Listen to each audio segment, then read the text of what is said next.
खरगोन में वृंदावन के अंतर्राष्ट्रीय कथावाचक इंद्रेश उपाध्याय महाराज ने प्रेस वार्ता के दौरान बांग्लादेश और नेपाल की स्थितियों, धर्म में राजनीतिक हस्तक्षेप, बीफ निर्यात और लिव इन रिलेशनशिप जैसे संवेदनशील मुद्दों पर खुलकर अपनी बात रखी। साथ ही उन्होंने चेताया कि अगर भारत की सरकारें भी गलतियां करेंगी तो यहाँ भी बांग्लादेश और नेपाल जैसे हालात बन सकते हैं। खरगोन में श्राद्ध पक्ष के दौरान चल रहे धार्मिक आयोजन में पहुंचे वृंदावन के अंतर्राष्ट्रीय कथावाचक संत इंद्रेश उपाध्याय जी महाराज ने पत्रकारों से चर्चा करते हुए कई समसामयिक और धार्मिक मुद्दों पर अपनी बेबाक राय रखी। उन्होंने कहा कि नेपाल और बांग्लादेश में जैसी धार्मिक अस्थिरता है उसके लिए वहां की सरकारें और राजनेता जिम्मेदार हैं, और भारत में भी अगर धर्म में राजनीतिक हस्तक्षेप जारी रहा तो ऐसे हालात यहाँ भी बन सकते हैं। इसके साथ ही इंद्रेश जी का मानना है कि राजनीति का धर्म में हस्तक्षेप नहीं होना चाहिए। धर्म का हस्तक्षेप राजनीति में हो सकता है, लेकिन धर्म को आज हाशिए पर धकेला जा रहा है। शंकराचार्य परंपरा तक में राजनीतिक दखल हो रहा है, जो दुर्भाग्यपूर्ण है। वहीं लिव इन रिलेशनशिप पर प्रतिक्रिया देते हुए इंद्रेश जी ने इसे मानसिक विकृति बताया और कहा कि यह किसी विकसित सोच का लक्षण नहीं है। धर्मशास्त्रों में विवाह की व्यवस्था स्पष्ट है, उसी का पालन करना चाहिए।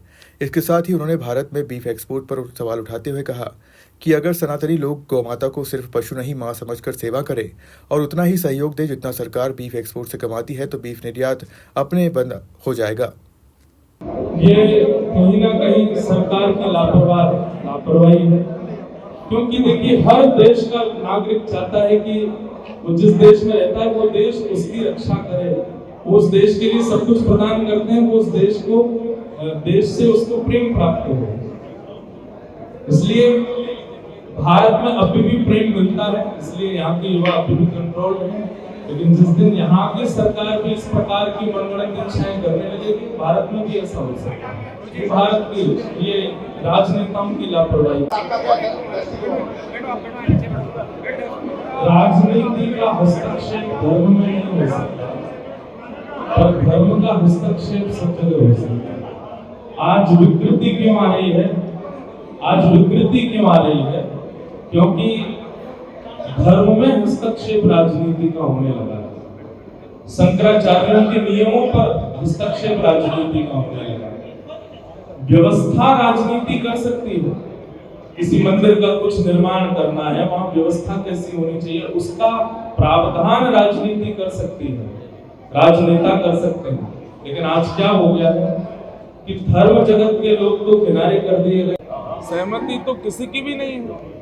लिविंग में तो हिंदू वैदिक सनातन धर्मावलंबी की मेरे ख्याल से किसी की सहमति नहीं होगी। और अगर उसको आप ब्रॉड माइंड कहते हो तो हम 2-3 दिन से यहाँ कथा में ब्रॉड माइंड पे ही चर्चा कर रहे हैं।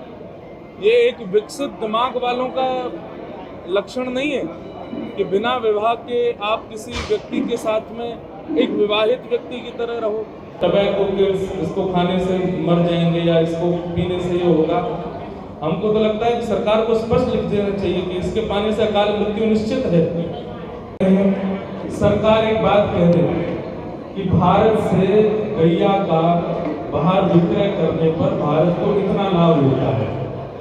अगर सनातन धर्मावलंबी भारत को एक गुल्लक अपने घर में रखें और इतना धन इकट्ठा करके हर वर्ष दे दें तो फिर गौ मांस का विक्रय करना आवश्यक नहीं है। भारत को जो फायदा होता है वो हो जाएगा।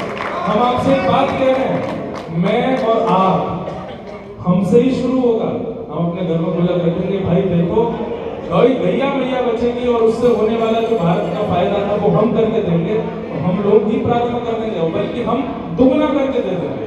इतना फायदा तो वो बीफ एक्सपोर्ट में नहीं होगा जितना हम लोग इकट्ठा करके भारत सरकार को दे सकते हैं। ऐसे नियम बनाने चाहिए। खरगोन से अबरार शेख की रिपोर्ट।